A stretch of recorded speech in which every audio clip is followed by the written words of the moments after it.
Hey guys, welcome back to another review, and today I'm going to be reviewing Gears 5, and I played this on PC but it's also available on Xbox One and PS4. I'm going to start off reading the description I found on Steam. One of the gaming's most acclaimed sagas, Gears is bigger than ever with 5 thrilling modes and the deepest campaign yet, with all-out war descending. Kate Diaz breaks away to uncover her connection to the enemy and discovers a real true danger to Sarah herself. Start off with the gameplay. The gameplay is in third person. You shoot enemies. What's different about Gears 5 is the way you move from position to position. Have different enemies for different positions, like close range enemies, far away enemies, like different weapons do. Good against certain enemies. There's these new enemies that snatch you and pull you back, and you got to keep your distance from them. There is kind of bigger enemies such as the Ward and Berserkers, which if you get too close to them, they will kill you with one hit. There's like these smaller enemies you can kill with melee with pretty much, and it encourages you to use melee. They come in a different variety of the enemies, like big ones and small ones. Usually you gotta figure out a good tactic to take each one out. Sometimes you need to stay in cover to not die straight away. It definitely adds a dynamic to the game. It's different to other shooters. It adds a dynamic to it. The next point would be the story. The story follows Kate Diaz as she tries to discover the secrets of her mother. It follows the story after Gears of War 4 and explores the question that asked throughout the series.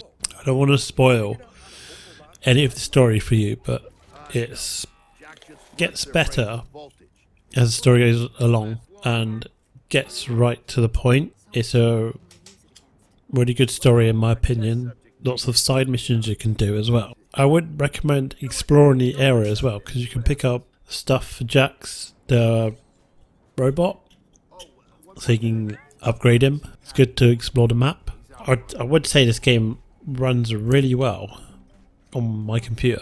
Like it runs so smooth. Like I had no problems with the frame rate. I got to play it for free because I have the Game Pass Ultimate, so I didn't have to pay for it.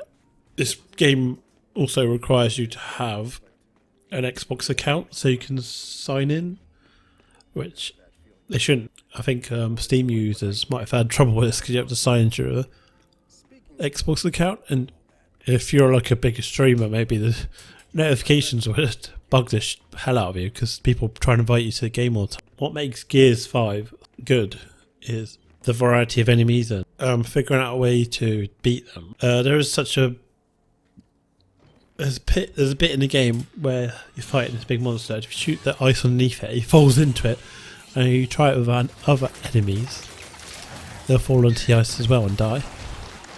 And you can control them with the jackpot as well and make them kill each other. I found that pretty cool.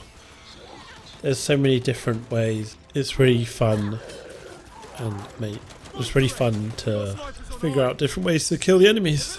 In my conclusion, I think Gears 5 is a brilliant sequel, and it's not the best Gears of War game I've played. It has other game modes as well, such as Escape and Horde mode, which I haven't tried. I really enjoyed the Escape mode. It's pretty fun. There's going to be some free updates for this game and more character skins to come. I know you can play Sarah Connor on one side and the Terminator on the other side. I recommend this game to anyone who enjoys like the third person shooter game and is a really big fan of the Gears of War, because this one's like been a really good game I've played in a long time. The pros are it's got a good variety of new enemies in the campaign and like horde modes.